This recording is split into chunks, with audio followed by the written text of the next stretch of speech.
ভোলা সদর উপজেলার রাজাপুর ইউনিয়নের একটি গ্রামের বাসিন্দা মোতাহার হোসেনের বাড়ি থেকে 2 শতাধিক সাপ ও সাপের ডিম পাওয়া গেছে।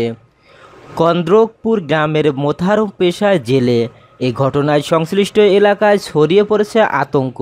মোতাহার হোসেন বয়াতির ছেলে মোহাম্মদ ইব্রাহিম বয়াতি জানান, রাত 11টায় ঘরের মেঝেতে গর্ত থেকে একের পর এক সাপ বের হয়ে আসতে দেখা যায়।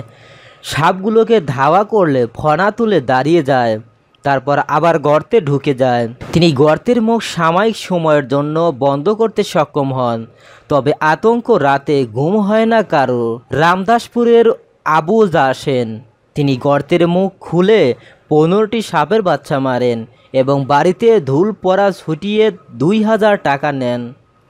তারপর অপরাগতা জানিয়ে চলে যান তিনি। এরপর আসেন ওজা আমেনা বেগম, তিনি গ্রামবাসী সহ আরও 50টির মতো সাপ মারেন। এভাবে সেই পর্যন্ত 180টি সাপ ও 60টি ডিম উদ্ধার করা হয়েছে। ইব্রাহিম বলেন, সাপুরে ও ওজারা বলেছেন এখানে অসংখ্য বিষধর সাপ রয়েছে। ঘরের চারপাশে জাল টেনে দেওয়া হয়েছে যেন সাপগুলোর নিয়ন্ত্রণে থাকে। এছাড়া ধূপধুলা, তাবিজ তুমার দিয়েছেন তারা। মোতাহার হোসেনের বাড়িতে ঘর মোট 2টো, তার একটি থাকার ঘর, অপরটি রান্নাঘর। এই এক থাকার ঘরেই 4 ছেলে, ছেলেদের বউ, নাতি নাতনি সহ তারা 15 জন সদস্য বাস করেন।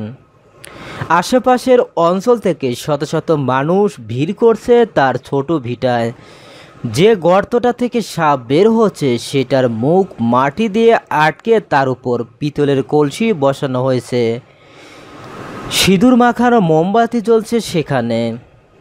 যে যেমন পারছেন সাপ ধরার খরচ হিসেবে বাটিতে 5 থেকে 100 টাকা পর্যন্ত সাহায্য করছেন। ধন্যবাদ এতক্ষণ আমাদের সাথে থাকার জন্য। নিত্য নতুন আপডেট খবর পেতে আমাদের এই চ্যানেলটি সাবস্ক্রাইব করুন।